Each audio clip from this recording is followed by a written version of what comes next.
여러분에게 충만하게 임하시기를 주의 이름으로 축복합니다. 하나님은 영원히 살아계시고 그리고 영원하신 그런 신이십니다. 그래서 오늘 제목을 하나님은 산자의 하나님이다 라는 말씀으로 말씀을 증거할 텐데, 오늘 이 부활절 감사 예배를 통해서 참으로 신앙이 다시 한번 하나님에 대한 그 살아계심과 우리가 과연 예수를 왜 믿어야 되는 것과 믿고 난 이후의 삶에 대해서 다시 한번 오늘 깨닫고 신앙이 좀 업그레이드 되고 활기가 있고 하는 그런 은혜가 임하기를 주의 이름으로 축복합니다. 하나님은 영원한 생명을 가지고 계신 그런 신이시요. 그래서 그 생명을 우리에게 주시기를 원해서 예수 그리스도를 통해서 우리에게 생명 주기를 소망하고, 그 예수를 보내셔서 십자가 못 박혀 죽으시고 부활하심으로 인해서 누구든지 그를 믿는 자마다 멸망치 않고 영원한 생명을 얻게 하시려고 하는 그 하나님의 작정과 하나님의 계획이 이미 2000년 전에 시작이 돼서 지금 현재 우리에게 진행되고 있다라는 사실을 우리가 아시기를 주의 이름으로 축복합니다. 성경에는 분명히 말씀하시기를 들을 귀 있는 자는 성령이 교회들에게 하시는 말씀을 들으라 그랬어요. 근데 이렇게 들어도 듣지 못하는 자가 있거든요. 학교에서 똑같이 공부를 해도요, 전혀 못 듣는 사람이 있거든요. 지금도 마찬가지. 들으려고 그러고 깨달으려고 그러고 내가 무언가를 알아들으려고 해야 되는데 그렇지 않으면 알아들을 수가 없어요. 사람들이 말하는 생명, 세상 사람들이 과학이 말하는 생명하고 성경이 말하는 생명하고는 근원적으로 달라요. 인간들, 과학이 말하는 이 생명이라는 것은 호흡하는 기능을 말합니다. 기능이라는 것은 인간이 육체가 기계라는 거죠. 기계하고 똑같이 숨 쉬는 기능이 끝쳐버리면 인생은 끝나는 거죠. 호흡하는 것이 호흡하는 기능이 정지되면 이게 끝나는 거예요. 이게 세상에서 말하는 생명입니다. 그러나 성경에서 말하는 생명은 그 호흡하는 기능의 근원을 주는 것이 이게 생명이라는 거죠. 그래서 생명이 자체가 달라요. 그래서 이 생명을 주시는 분은 하나님이에요. 인간이 호흡하게 할 수 있어야 그게 기능이 발휘가 돼서 호흡하는 거예요. 그래서 하나님이 그게 생명이라고 그러죠. 그래서 생명이 근원이라고 그러죠. 아무리 사람이 멀쩡해도 그 속에 있는 생명의 근원인 영혼만 쭉 빼버리면 즉시적으로 생명이 멈춰버려요. 이게 세상에서 말하는 생명하고 성경에서 말하는 생명이 근원이 근본적으로 다릅니다. 인간은 육체 이상은 보지를 못해요. 초등학문에 멈춰 있습니다. 인간은 영적 존재예요. 그래서 우리 중학교 학생들에게 아침에 가장 쉽게 설명을 했어요. 하나님이 사람을 만들었어요. 만들었을 당시에는 영이 없어서 죽으면 끝입니다. 소나 돼지나 말과 같이 죽으면 끝나버렸어요. 그런데 그 인격에다가 생기를 집어넣어서 걔들에게는 내가 어떻게 하는 줄 압니까? 이렇게 생기를 그 속에 불어넣었다는 거예요. 그래서 사람이 영적 존재가 된 거예요. 그래서 육체가 죽어도 이제 죽지 않는 그 영적 존재가 되었다. 이것을 우리 어린애기들에 가르쳐 줬더니 걔들도 너무나도 잘 알아듣고 깨달아요. 근데 어른이 됐는데도 이걸 얘기해줘도 눈도 깜짝도 하지 않고 멀뚱거리기만 하고 있고 이해를 안 하려고 그래. 그래서 내가 여러분들하고 언제 얘기했는지, 지난주에 얘기했는지 수요일날 얘기했는지 모르겠지만 하나님 이런 말씀을 주세요. 나비가 되려면 애벌레의 과정을 거쳐야 나비가 됩니다. 애벌레의 과정을 거치지 않고 나비 되는 게 어디 있어요? 다 나비 애벌레가 땅속을 파먹고 꿀떡꿀떡 돌아다니다가 그것이 때가 되면 그 허물을 벗고 폴로 날아다니는 나비가 됩니다. 그 나비 애벌레는 그 목적이 뭐예요? 애벌레 끝나는 게 목적입니까? 나비 되는 게 목적이에요. 나비 되는 게 목적이거든요. 그 나비 애벌레는 나비가 되는 게 목적이에요. 똑같이 우리 인간은 육체 사는 기간 동안은 이건 애벌레하고 똑같습니다. 애벌레하고 똑같게 있다가 때가 차면 허물을 벗고 날아서 나비가 되듯이 우리도 육체가 끝나고 나면 반드시 하나님 나라의 부활체로 올라간다 하는 것을 성경은 이 모양 저 모양으로 여러분들을 계속적으로 설득하고 있어요. 사도 바울은 씨앗을 가지고 계속적으로 설득을 하고 있죠. 저는 하나님이 주신 은혜가 있어서 그 애벌레를 통해서 나비가 되는 과정과 같이 우리 육체가 이 땅에 아무리 네가 잘되고 또 잘되고 또 잘되고 돈이 많고 별짓을 다 해도 너는 애벌레에 지나지 않은 거예요. 그때는 그건 의미가 없어요. 애벌레에만 지나지. 그 애벌레가 때가 차서 나비가 돼야 되듯이 우리 육체는 이 세상에만 있는 것만 끝나는 게 아니라 영원한 나라의 소망을 가지고 부활이라는 것을 입지 않으면 의미가 없다. 반드시 육체가 끝나면은 부활이라는 부활체가 형성이 돼서 그 부활체가 하나님 나라에 들어간다라고 얘기하신 거예요. 육체는 때가 되면요, 세월이 가고 시간이 흐르면 낡아져가요. 나는 안 늙었지 하도 날짜가 가서 하루 이틀 지나고 30년 가고 50년 가고 80년 가면 낡아지게 돼 있어요. 그래서 다 낡아지다 더 이상 낡아질 것이 없을 때는 이제는 목숨이 끊어져서 흙으로 돌아가서 먼지가 돼버려요. 그럼 그 안에 있던 그 영, 죽지 않고 있는 그 영, 그것이 혼하고 붙어서 영원한 나라에 우리가 들어간다 그 소리입니다. 그래서 나는 부활이요 생명이니 나로 믿는 자는 영원히 죽지 않는다고. 육체는 허물 벗어버린 거예요. 육체는 땅에 가서 애벌레 허물 벗고 올라가듯이 육체는 잠깐 더 흙으로 가보고 말지만 그러나 네 혼에 있던 영, 그것은 영원한 삶을 사는 나라에 가는데 과연 네가 어디에 가서 영원한 삶을 살 것이냐? 하늘나라에 가서 영원한 삶을 살 것인가?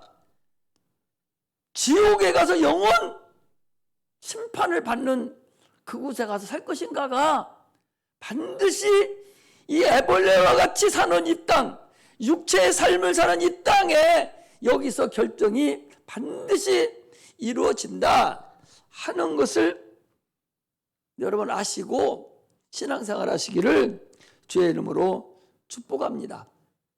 할렐루야. 사도 바울은요, 고린도서 15장 35절에서 38절에 씨앗을 가지고 말씀하셨어요.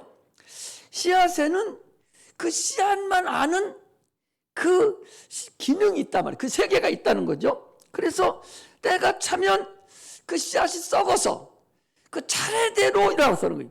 꽃이 먼저 나오고 열매가 먼저 나오는 것이 아니라 그 씨앗에 들어있는 그 기능에 따라서 차곡차곡 씨앗 안에 저장되어 있는 것이, 씨앗 안에 무슨 열매가 보입니까? 그 안에 꽃이 보입니까? 줄기가 보입니까? 잎사귀가 아무것도 안 보여요. 아무것도 안 보여요.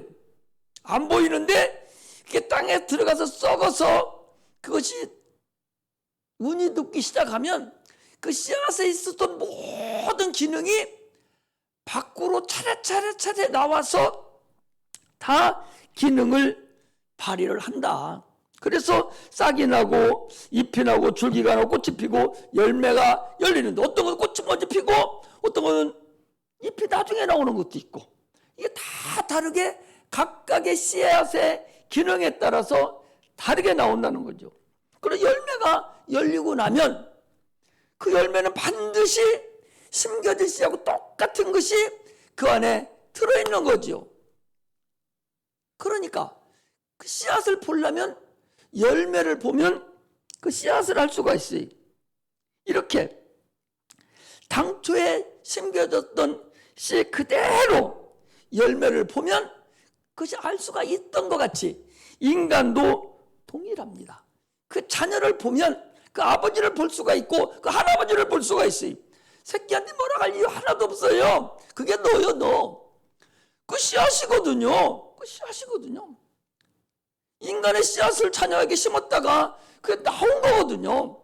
그러므로 그 새끼를 보면 그 자기를 보는, 자기 어렸을 때 모르잖아요. 내가 어렸을 때 어떻게 내가 알아? 나를 알아? 모르잖아요. 근데 내 새끼를 보면 네가 그전에 그랬어. 그 걔를 어떻게 내가 뭐라 해? 오히려 불쌍히 여기고 걔를 더 잘해주고 더 나는 이랬는데 너는 이러지 마 하고 더 설득을 하고 키워나가야 되죠. 할렐루야. 이게 인생입니다. 이게 하나님이 우리에게 주시는 그 부활의 그 근본을 지금 얘기하는 거예요.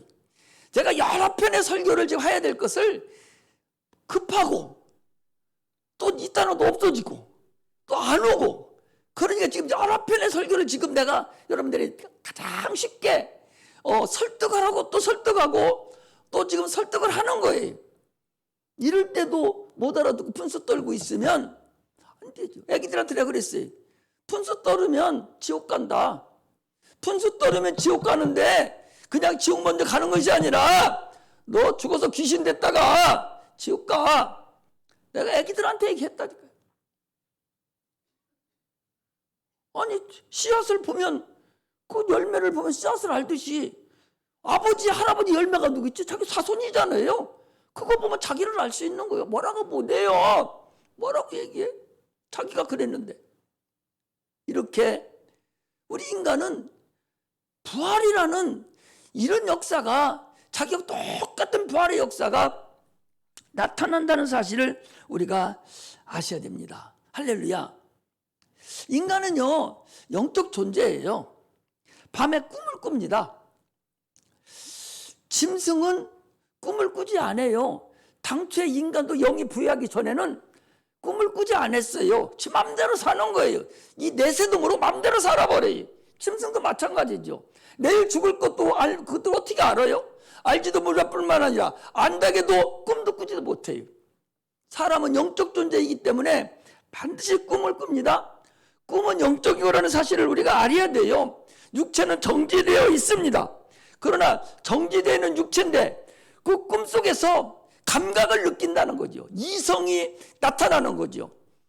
이성이 뭐예요? 인격체로서 지성과 감정과 의지가 다 그대로 나타나고 사랑도 하고 두려움도 느끼고 때리기도 하고 피도 흘리고 우리가 살아있는 육체하고 동일하게 꿈에서 그대로 여러분 이루어져요. 이건 무엇을 얘기하냐? 육체가 없어져 버리고 말았을 때에 그 영적인 상태만 남았을 때에 우리 인간이 그하고 똑같은 상태가 앞으로 있어진다는 사실을 우리에게 얘기하는 거예요. 육체가 잠자는 거나 죽어 없어져 버리는 거하고 꿈꾸는 거하고는 동일해요. 육체가 잠깐 숨을 쉬고 있는 것 뿐이지 육체 숨 안 쉬는 거나 죽어버려서 저기 덕으로 돌아간 거나 꿈꾸는 그 상태 자기라는 그 영적인 존재는 그대로 가지고 간다는 것을 여러분들이 아셔야 됩니다. 그 상태로 부활한다는 사실을 아셔야 돼요. 그 혼이 그대로 나타나기 때문에 그대로 부활하기 때문에 그 영적인 세계가 분명히 존재하고 이루어지고 있다는 거죠. 꿈이 어떤 건 두렵고 떨리고 무서운 꿈이 있잖아요. 이런 꿈 안 꿨으면 좋겠잖아요. 두려워요. 잠자기도 싫어요. 그럴 때는. 그러나 하나님 나라에서 그렇게 두렵고 떨릴 상태로 됐을 때 자기가 나는 그만 꾸야지, 거기는 영원한 거예요. 그것이 그 두렵고 떨리고 무서운 것이 영원하다는 거죠. 이 지옥에 가서는. 이걸 우리가 알고 신앙생활 하시기를 주의 이름으로 축복합니다. 인간이 어떻게 감히 하나님의 나라를 넘볼 수가 있겠어요? 우리는 성경을 통해서만 하나님을 알 수가 있습니다. 하나님은 영원하시기 때문에 과거와 현재와 미래가 동일해요. 인간은 시간 안에 살기 때문에 잠깐 동안 있다가 이 땅에 있다가 없어지는 안개와 같다고 그랬어요. 잠깐 동안 애벌레 상태로 있다가 바로 나비가 되듯이 잠깐 동안 이 땅에 우리가 육체를 가지고 살다가 영원한 나라에 가서 영원 삶을 산다는 사실을 우리가 알아야 돼요. 세상은요, 눈에 보이는 것 이상을 알지도 않고 알으려고 하지도 않고 알 수도 없어요. 이게 뭐예요? 학문이에요. 이게 과학이에요. 과학은 눈에 보이지 않는 정신세계는 따지지도 않습니다. 꿈 같은 것도 하려고도 안 합니다. 영적인 건 더욱이 만지려고도 안 해요. 왜? 보이지 않기 때문에. 그러나 과학은 보이는 것만 가지고 하거든요. 그러니까 초등학문이라 하는 거예요. 코끼리 이 소경이 한 번도 세상을 본 적 없는, 태어날 때부터 소경이 코끼리 기둥을 붙잡고 다리를 붙잡고 이게 큰 집의 기둥이다 하는 거하고 동일하게 영적인 세계를 세상은 전혀 모른다는 사실을 알아야 됩니다. 그러므로 하나님을 세상 지식으로 어떻게 판단할 수가 있겠어요? 둔한 혀로 하나님을 어떻게 증거할 수 있겠어요? 부활이라는 걸 전혀 알지도 못하는 인간이 부활이라는 것은 지금 세상 사람들 나가도 저들은 부활 얘기해도 꿈도 안 꿔요. 무슨 소리 하고 있느냐고.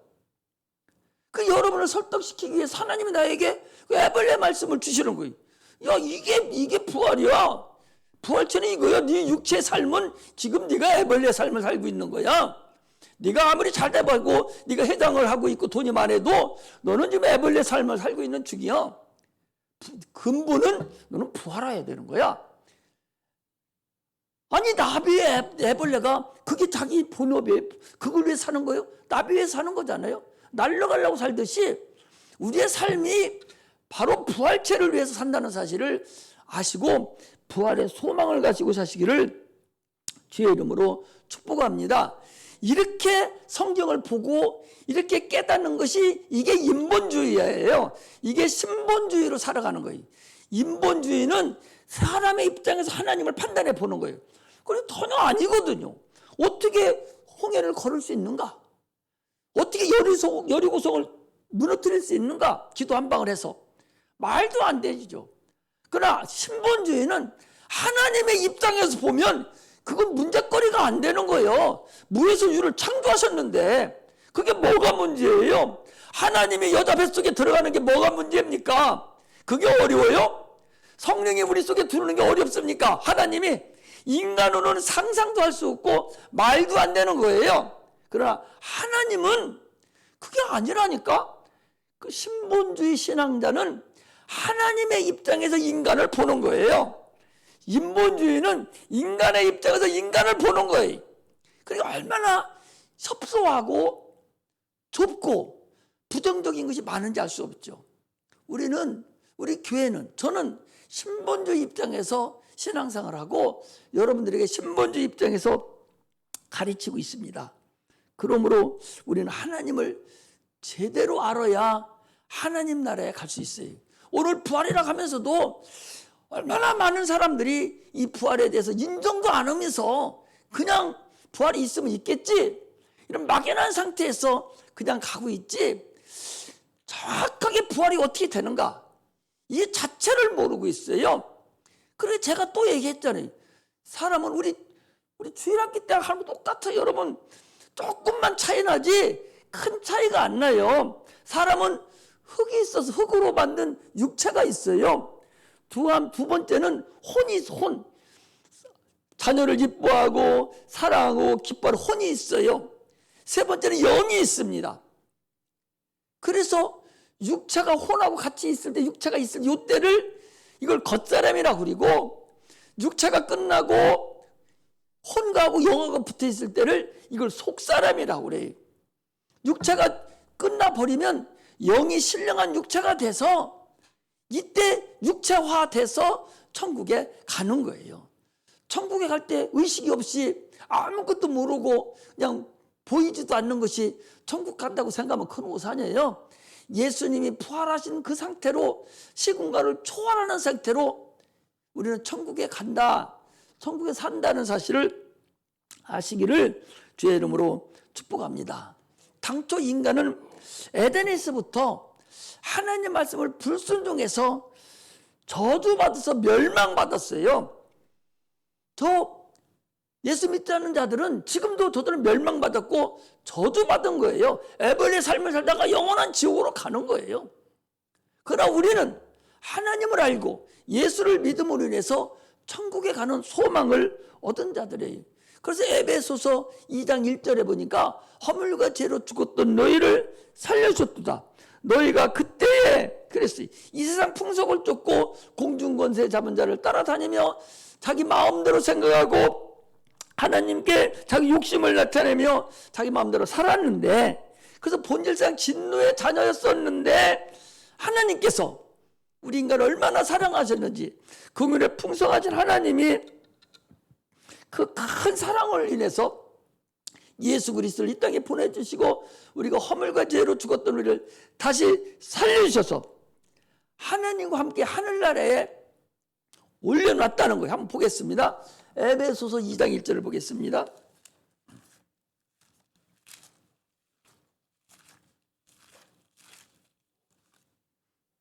바빠요. 빨리빨리 찾으셔야 돼. 자, 읽겠습니다. 같이 읽어 시작. 너희의 허물과 죄로 죽었던 너희를 살리셨도다.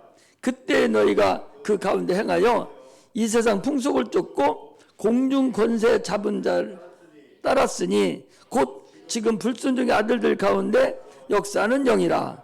전에는 우리도 다 그 가운데서 우리 육체 욕심을 따라 지내며 육체와 마음이 원하는 것을 하여 다른 이들과 같이 본질상 진노의 자녀이었더니 긍휼에 풍성하신 하나님이 우리를 사랑하신 그 큰 사랑을 인하여 허물로 죽은 우리를 그리스도와 함께 살리셨고 너희가 은혜로 구원을 얻은 것이라. 또 함께 일으키사 그리스도 예수 안에서 함께 하늘에 앉히시니 이는 그리스도 예수 안에서 우리에게 자비하심으로 그 은혜의 지극히 풍성함을 오는 여러 세대에 나타내려 하심이라. 우리를 살리셨고 우리를 함께 예수를 함께 일으키셔서 하늘에 함께 앉혔다라고 거기 지금 6절 7절이 얘기하는 거예요. 함께 일으키시고 함께 일으키시고 함께 앉히시고 하늘에 함께 앉혔다는 거예요. 이것이 하나님이 우리를 하늘나라로 함께 올라가는 근간을 우리에게 주셨다, 그런 얘기예요. 이것이 하나님 우리를 부활하게 하시는 근본임을 우리에게 말하는 것입니다. 지난번에 잠깐 말씀하셨는데 잘 들어보시봐요. 부모가 나를 잉태하기 전에, 나를 낳기 전에 나는 세상에 없었어요. 그러나 하나님은 그때도 계셨어요. 그렇죠? 그러나 지금 내가 밥을 먹고 살고 지금 내가 공부도 하고 이렇게 살고 있지만 지금도 현재도 하나님은 살아 계십니다. 그런데 우리가 때가 돼서 우리가 육체가 죽었어요. 죽었어도 그 하나님은 여전히 살아 계셔서 우리 자손들과 또 함께하고 계셔요. 우리 인간은 육체가 있어서 출생하고 죽고 출생하고 죽고 출생하고 죽고 하는 그런 과정을 거치지만 하나님은 출생하기 전에도 살아계셨고 출생한 후에도 살아계셨고 우리가 죽은 이후에도 그분은 여전히 살아계신다. 그 말씀이에요. 그래서 오늘 하나님, 아브라함의 하나님, 이삭의 하나님, 야곱의 하나님이라고 하는 것은 아브라함이 살아있을 때 그때 아브라함에게 복을 주시고 내 자손을 통해서 큰 나라가 형성될 것이다. 큰 자손이 하늘의 별과 땅에 모래같이 많은 있을 거라 하는 그 하나님의 약속이 아브라함이 살아있을 때 하셨던 그 하나님은 아브라함이 죽은 이후에는 아브라함과 관계하지 아니하고 아브라함 후손 이삭에게 그 약속이 그대로 승계하시고 그때 하셨던 그 복이 이삭에게 나타나고 또 이삭에게도 별도의 복을 또 주시고 또 살아계시니까 이삭이 죽고 난 이후에는 이삭하고는 상관없이 이삭의 아들 야곱에게 그 복이 그 말씀이 그대로 그때 하셨던 그 말씀 그 약속이 그대로 미칠 뿐만 아니라 야곱에게도 또 함께 하시고 야곱이 죽고 난 이후에는 그 이스라엘 자손들에게 역사하시고 오늘날에는 아브라함의 믿음을 가진 우리들 아브라함의 믿음이 어떤 거냐 죽은 자를 산자같이 부르시는 하나님 엄병옷을 입는 것 같이 부르시는 하나님을 아브라함이 믿음했어요. 이게 아브라함의 믿음입니다. 이것을 믿는 자들에게는 그에게 약속했던 그 동일한 하나님의 언약과 그 약속이 우리들에게 동일하게 미친다. 하나님은 영원토록 살아계신 하나님이다 라는 것을 우리에게 지금 말씀하고 있는 거예요. 할렐루야. 우리 영혼은 하늘에 있었어요. 우리 영혼은 하늘에 있었습니다. 하늘에서 하나님이 호 부르셔가지고 생기를 불어넣어서 영적 존재가 됐어요. 그래서 우리가 하나님을 예수 그리스도로 죽었던 영이 살아난 자는 하나님을 아버지라고 불러요. 아버지라고 부르잖아요. 아버지라고 부르는데 육신에 자기를 태어내는 이삭에게 내는 그 아버지에 대한 소망이 다 있어서 얼마나 보고 싶고 이미 돌아가신 분들 얼마나 보고 싶고 조금 뭐가 잘 안 되고 힘들고 욱죽할 때는 엄마 아빠가 보고 싶지 않습니까? 그리고 많은 사람들이 고향을 떠나려고 하지 않아요. 고향이 어디가 고향이에요? 자기가 엄마 뱃속에서 태어난 데가 고향이에요. 요즘 애들은 네 고향 어디냐면 또 종합병원이요. 뭐 그린다고 하지만 그가 태어난 곳은 그 지역에서 어떤 곳인가 엄마 뱃속에서 태어난 그곳이 그 고향입니다. 과거에 고향이 다 시골에 있고 옛날에는 다 그랬는데 그 고향이 그립죠. 이것은 부모에 대한 그리움이 있고 부모에 대한 그런 아늑한 그 뭔가가 그 사랑이 느껴지기 때문에 그 부모에 대한 고향이 있어요. 그런데 그 누가 시키지 않아도 그래요? 많은 사람들이 여기 집에서보다 여기 훨씬 더 잘해요. 장로님 여기가 더 잘 먹이고. 그런데도 어느 날 가보면 목사님 얘기보다 할머니 얘기를 더 잘 듣고 목사님 사모님 얘기보다 부모님 얘기를 더 잘 듣고 그 얘기 따라가요. 그게 당연한 거예요. 그런데 그 길이 좀 잘못된 길인데도 그 길을 따라갑니다. 그건 부모에 대한 그런 그리움과 부모에 대한 그런 사랑과 자기가 태어난 곳에 대한 그 애착이거든요. 그래서 그렇게 가는 거예요. 그렇다면 우리 영혼이 하나님에게서 왔다면 우리 영혼이 내 영혼의 본향을 찾아가는 것이 그게 원칙이에요. 아브라함이라는 사람은요 거기 보니까 히브리서 11장 16절에 보니까 아브라함은요 더 나은 본향을 향해서 찾아갔다고 그랬어요. 아브라함이 고향을 찾아간다면 갈대아 우르로 갔어야 돼요. 그런데 그는 갈대아 우르로 간 것이 아니라 갈대아 우르는 육체의 본향이에요. 육체의 고향이에요 거기가. 그런데 아브라함은 더 나은 본향 하늘나라 본향을 향하고 찾아가고 그리워하고 거기를 향해서 나그네 삶을 계속적으로 살았다는 거예요. 이것이 아브라함의 믿음입니다. 그럼 오늘날 우리의 믿음은 뭐냐? 아브라함의 믿음을 가져야 되는데, 그럼 우리 육체에 고향이 있어요? 육체에 부모가 있어요. 그럼 아브라함 보고 하나님 뭐라 했어요? 너는 본토 아비 친척집을 떠나서 내가 내게 지시한 데로 가라. 주님은 그랬거든요. 아브라함은 그렇게 했어요. 그리고 나그네 삶을 사는 거예요. 본향을 찾아가지 않았어요. 시골 고향을 찾아가지 않고 부모도 찾아가지 않고 오직 더 나은 본향 하늘나라를 찾아서 그는 한평생 살았어요. 그렇다면 오늘날 우리는 어떻게 해야 되는가?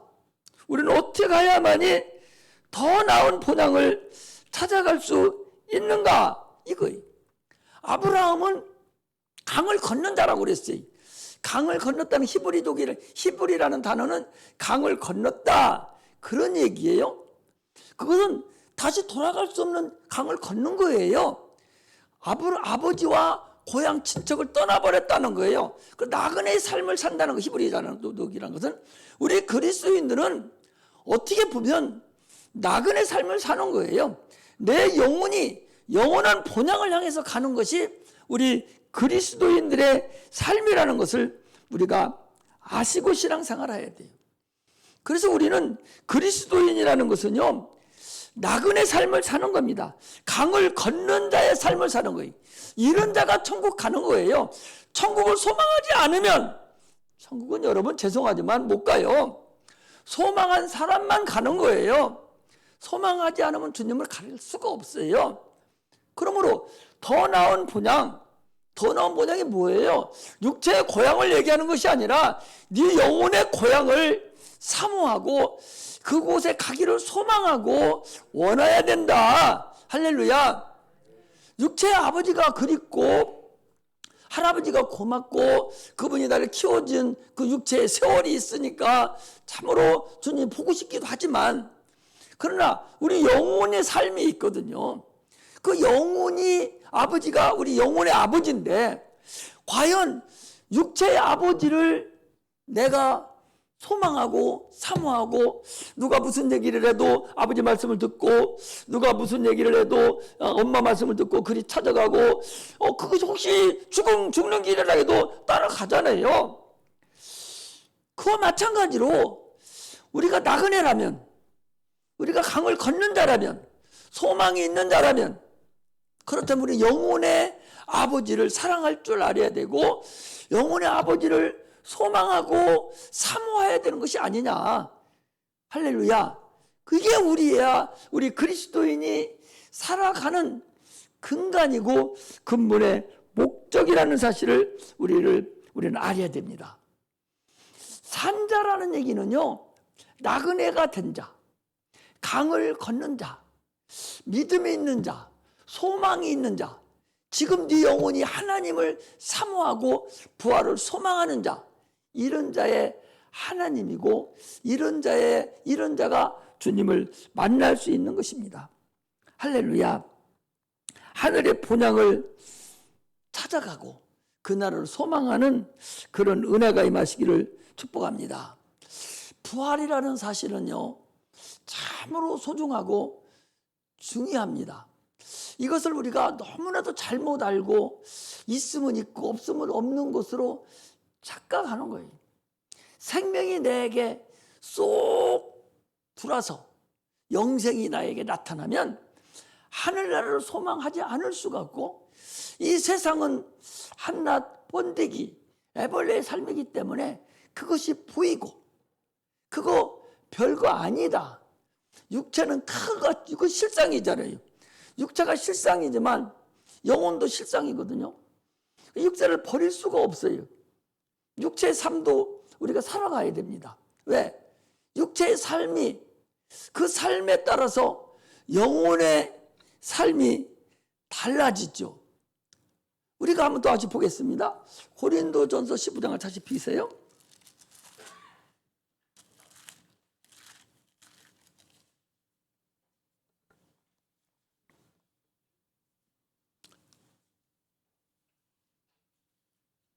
고린도 15장 35절에서 보겠습니다. 고린도전서 15장 35절에 보니까 이렇게 되지. 누가 묻기를 죽은 자들이 어떻게 다시 살며 어떠한 몸으로 오느냐 하리니 어리석은 자여 너희 뿌리는 씨가 죽지 아니면 살아나지 못하겠고 또 너희 뿌리는 것은 장래 형체를 뿌리는 것이 아니요 다만 밀이나 다른 것을 알갱이 뿐이로되. 아까 말씀을 드렸죠. 하나님이 그 뜻대로 저에게 형체를 주시되 각 종자에게 그 형체를 주시느니라. 그러니 부활체의 육체를 다음에 얘기하는 거예요. 씨가 싹이 나서 그 세상에 태어나는 그 부활체가 어떻게 됐냐 하니까 거기 보니까 육체는 다 같은 육체가 아니니 하나는 사람의 육체요 하나는 짐승의 육체요 하나는 새의 육체요 하나는 물고기의 육체라. 하늘에 속한 형체도 있고 땅에 속한 형체도 있으나 하늘에 속한 자 형체가 따로 있고 땅에 속한 자 형체가 따로 있으니 해의 영광도 다르며 달의 영광도 다르며 별의 영광도 다른데 별과 별의 영광도 다르도다. 죽은 자의 부활도 이와 같으니. 그랬잖아요. 죽은 자의 부활도 이와 같다는 거예요. 각각의 형체가 다 다르다는 거예요. 그 씨앗에 따라서 다 다르듯이 죽은 자가 부활했을 때에 각각의 형체가 영광이 다 다르다는 거예요. 그 무엇으로 다르냐? 그 다음에 보니까 이렇게 돼 있어요.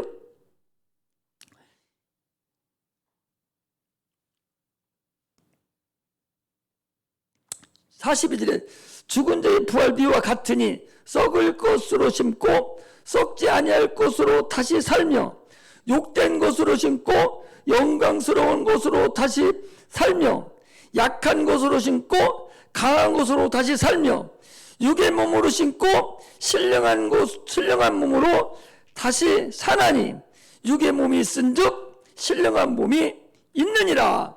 다시 살아나는 육체는 우리가 이 세상 살아가는데 이 육체로 하나님 나라를 위해서 지금 살아가는 거예요. 살아가는 그 육체의 헌신과 하나님에 대한 모든 헌신, 하나님의 모든 예배, 이 모든 것이 다 집약돼서 우리가 부활체의 형체가 아까 얘기한 대로 각각 형체가 다르듯이 이 세상에서 우리가 하나님께 드리는 모든 형체대로 다 다르게 나타난다 그랬어요.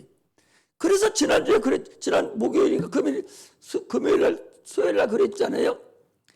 세상의 사람들은 빈손으로 왔다가 빈손으로 가지만 우리는 빈손으로 왔다 빈손으로 가는 것이 아니라 우리는 세상에 빈손으로 왔지만 우리가 하나님 앞에 어떻게 행한 거에 따라서 지금 이 형체가 나타나듯이 그 형체를 다 미리 여기서 해놓고 하늘나라에 가서 그 영광을 누리고 하나님과 영생복락을 누린다라는 것을 성경은 지금 우리에게 이야기를 하고 있는 것입니다. 그래서 우리가 계속적으로 말씀을 제가 수요일부터 금요일 계속적으로 말씀을 드렸어요. 새벽에도 또 말씀드렸어요.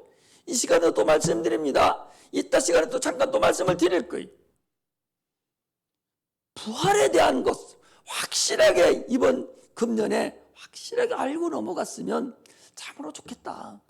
내가 어떻게 이 부활의 확신함을, 저들이 부활의 소망을 가지고 이 에벌레의 삶을 참으로 어떻게 내가 더 윤택하게 나비가 됐을 때에 그 나비가 아름답게 형성되게 이루어지듯이 우리 육체의 이 세상의 삶이 하늘나라에 갔을 때에 어떤 육체가 되고 어떤 영광으로 이루어지는가, 이것은 지금 여러분들과 나가 이 세상에 사는 지금 이 기회의 땅에 이루어진다라고 성경은 우리에게 말씀하고 있습니다.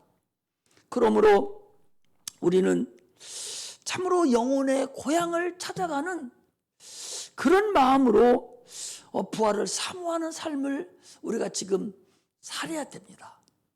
그러면서도 하나님 말 육체가 아니 애벌레가 나는 나비 필요 없어 하고 제가 죽어버린다고 나비가 안 되잖아요.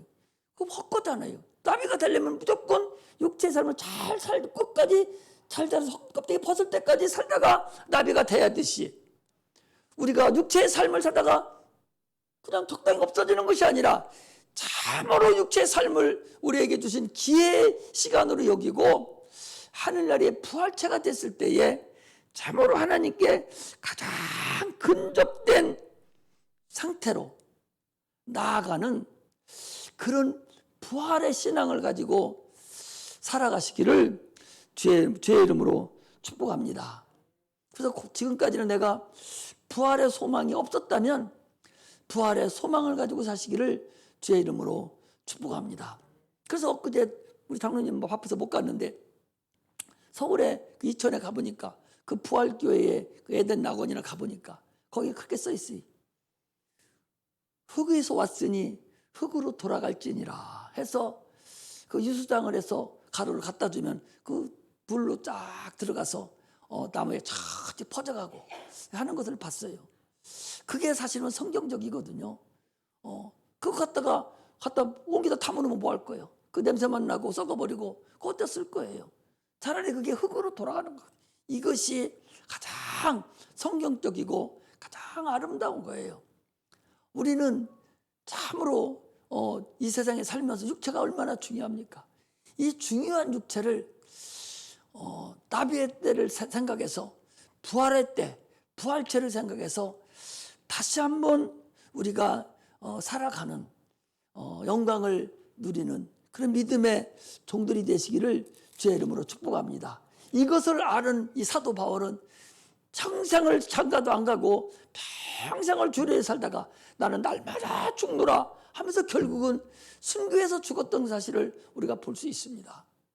우리는 혹시 모르면 그 고린도 15장을 집에 가서 한 번 또 읽고 또 한 번 읽어보고 또 한 번 읽어보고 10번 읽어보고 20번 읽어보고 100번 읽어보고 200번 읽어보고 다른 거 못 읽으면 이거라도 계속적으로 읽어서 부활의 그날을 소망하고 상상하고 그래서 육체가 타는 날 하늘나라 가는 그런 은혜가 임하시기를 주의 이름으로 축복합니다. 기도하겠습니다.